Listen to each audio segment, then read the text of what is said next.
Sabia que teve um ano em que o meta no LoLzinho era 3 pessoas do time pegarem Smite? Nesse vídeo eu vou te contar do ano que mais teve mudanças no League of Legends. Só não deixa de conferir o Editor de Respeito, nosso treinamento que te ensina a editar profissionalmente e, claro, como transformar isso em um trabalho e ganhar em dólar. Você também aprende a crescer nas plataformas como no YouTube e TikTok, e estamos com um módulo novo de como usar a inteligência artificial para fazer suas edições e ajudar no seu trabalho. Já são mais de 1000 alunos e fica tranquilo que se você tiver qualquer dúvida, a gente tem um suporte dedicado para te ajudar. Se você quiser conhecer, é o primeiro link da descrição. E agora, sobe na mochila e vamos lá.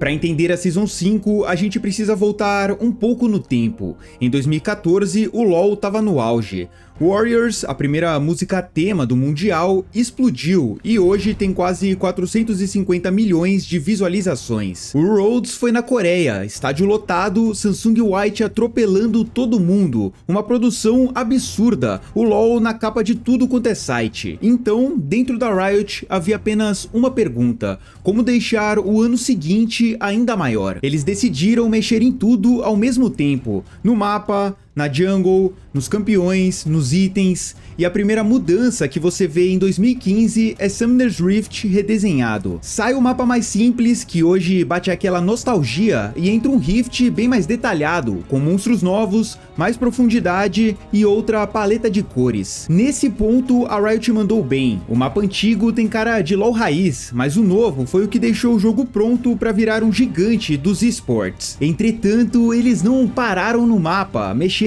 na interface também, e foi aí que começou o desastre. Quando essa atualização chegou, o placar de abates, KDA e tempo de jogo saíram do canto superior direito e foram grudados no minimapa. A ideia era reduzir a poluição visual e forçar o jogador a olhar mais pro minimapa. Na teoria faz sentido, mas na prática ninguém gostou. Depois de algumas semanas, a Riot percebeu e voltou atrás. Outra grande mudança veio na selva, quando mexeram na paciência dos monstros.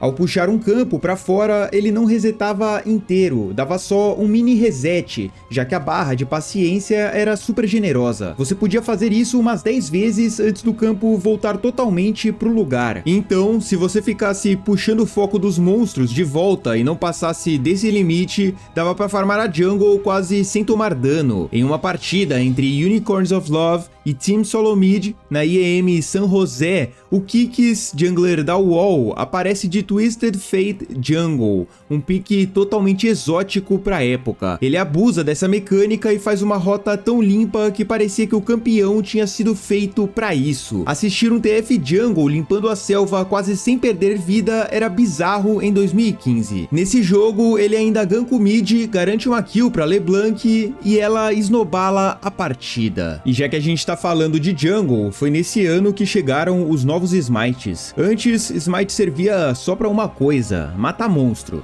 Depois da atualização, dependendo do item da jungle que você escolhesse, dava pra smitar campeão também. Eram 4 opções: a lâmina do perseguidor, ou smite azul, deixava você smitar campeão, causando dano verdadeiro e lentidão.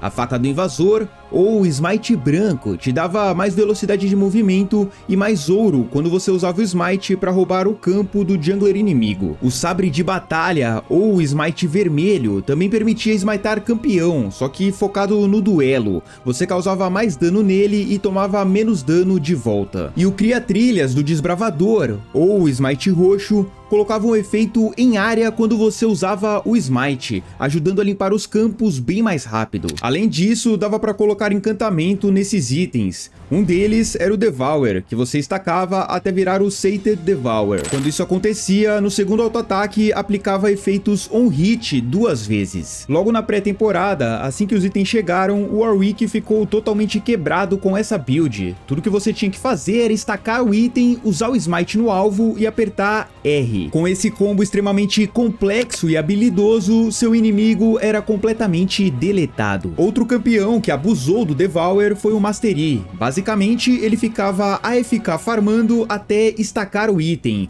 e depois disso aparecia na fight e dava pentakill solo. Esses novos itens da selva ficaram tão fortes que até os laners pegavam smite. Pouco depois da season começar, entrou o Cinderhook, e a top lane virou a Ilha dos Tanques. Não era raro ver o top laner de TP e Smite, como se fosse a coisa mais normal do mundo. Mas calma que piora, na metade do ano a Riot adicionou o encantamento de AP Runeglaive, e passaram a usar o Smite no mid também. Foi nessa época que o Ezreal Mid ficou totalmente quebrado. O item transformava o dano do Q dele em mágico e também dava um pequeno dano em área. Entretanto, não durou muito. No patch seguinte, nerfaram e acabou a farra. No fim de 2014, logo antes da Season 5 começar, a Riot lançou um dos campeões mais roubados até então, a Kalista. Seu auto-ataque era dash, tinha uma sinergia absurda com o suporte. Ultimate que puxava o aliado, salvava, iniciava e se deixasse ainda fazia seu imposto de renda. Ela era tão fora da curva que a Riot passou o ano inteiro tentando consertar com nerfs. No patch 5.4 nerfaram o intervalo dos auto-ataques em 25%. No 5.9 tiraram o salto maior quando ela pulava para trás. No 5.13 deixaram os auto-ataques 10% mais fracos e ainda removeram a mecânica de usar o Q no meio do pulo. No 5.17 nerf no W e na ultimate. E no 5.22 reduziram a velocidade do pulo quando a velocidade de ataque dela fosse diminuída. Olhando tudo isso, dá pra ver que a Kalista de hoje é quase outro campeão perto da Kalista do lançamento. É tipo você assinar a internet de 1 GB e todo mês a operadora reduzir por ajuste técnico, até virar um 3G de elevador. Se a Kalista é o exemplo de campeão que chegou quebrado, o Bardo é o completo oposto. É normal que o win rate de um campeão recém-lançado seja menor. A galera precisa de tempo para entender como ele funciona e praticar. Mas no caso do Bardo, o buraco é mais embaixo. Ele tem apenas uma habilidade de dano, todas as outras são de utilidade. Ninguém entendia como jogar com ele. No lançamento, era facilmente um dos piores campeões do jogo. Para ajudar o nosso querido Andarilho, a Riot começou a bufá-lo. O Bardo levou mais de 20 buffs seguidos antes de tomar o primeiro nerf. De março de 2015, quando foi lançado, até março de 2020, ele só recebeu buffs. Demorou 5 anos para receber seu primeiro nerf. Em 2015 também aconteceu o rework dos Juggernauts. No patch 5.16, a Riot atualizou Darius, Garen, Skarner e Mordekaiser. A ideia era dar identidade para esses campeões e tirar a top lane daquela chatice de tanque versus tanque. O problema foi o timing. Mudaram o jogo inteiro faltando um mês pro Mundial, sem dar tempo para os times se adaptarem. No campeonato, quem caía do lado vermelho tinha que gastar praticamente todos os bans nesses campeões, porque se deixasse passar, era derrota na certa. Depois disso, a Riot aprendeu a lição. Nada de grandes mudanças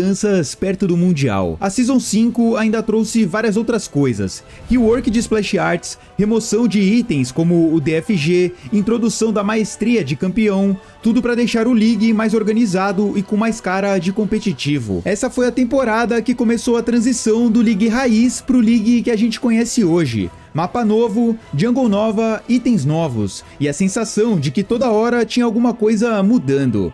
Com certeza, um dos anos mais doidos da história do jogo. Não deixe de conferir o editor de respeito, o primeiro link da descrição, e também assiste esse vídeo que eu conto sobre a história do Turíbulo Ardente, um item tão quebrado que acabou com o Mundial de 2017. Esse vídeo tá show de bola, clica nele pra assistir, eu te vejo lá, um forte abraço, falou!